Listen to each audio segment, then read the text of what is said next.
Voici, Pierre et Jean vont vers les leurs, vers les autres disciples, ceux avec qui partageaient la même foi, la même croyance. Ça veut dire ils étaient nombreux, mais ils formaient un seul peuple.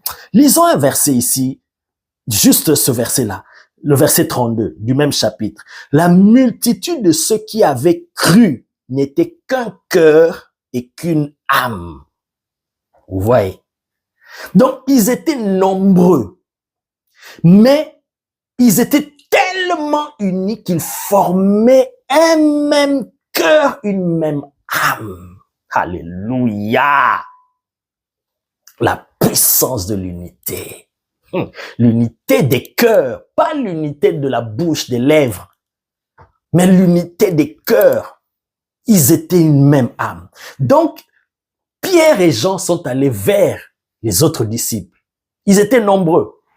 Et ils ont commencé à prier. La Bible dit, ils ont élevé la voix. J'ai insisté sur ça pour montrer qu'au lieu qu'on dise qu'ils ont élevé leur voix, non, ils ont élevé la voix et ils ont fait la prière.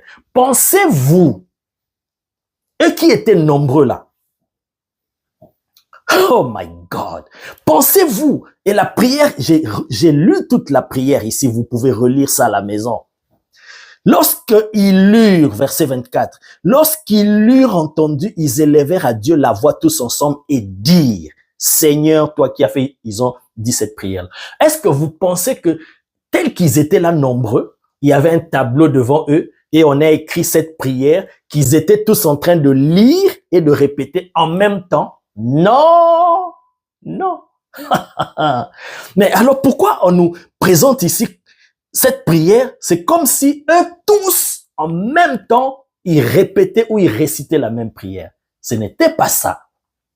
Ceci nous montre qu'ils étaient tellement unis, qu'ils formaient un même cœur, une même âme, que lorsqu'ils ont élevé leur voix pour prier, leur voix, parce qu'ils étaient tellement un, que leur voix n'était plus les voix, c'était maintenant la voix, parce qu'ils priaient tous dans la même direction.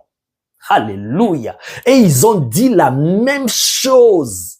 Ils allaient tous dans la même direction dans leur prière pour demander à Dieu la même chose, pour adorer Dieu de la même manière, pour implorer Dieu qu'il étende sa main. Et la Bible dit, à cause de la puissance de leur unité dans la prière, le lieu où ils étaient trembla. Vous voyez, la puissance de l'unité. Oh, bien-aimé, si dans une église, si dans un foyer, si dans une entreprise, si dans n'importe quel regroupement des humains, il y a l'unité des cœurs, des pensées, bien-aimés, et que vous projetez de faire quelque chose, comme Dieu a dit ici, rien ne vous empêcherait de réussir. Il faut l'unité. Alléluia.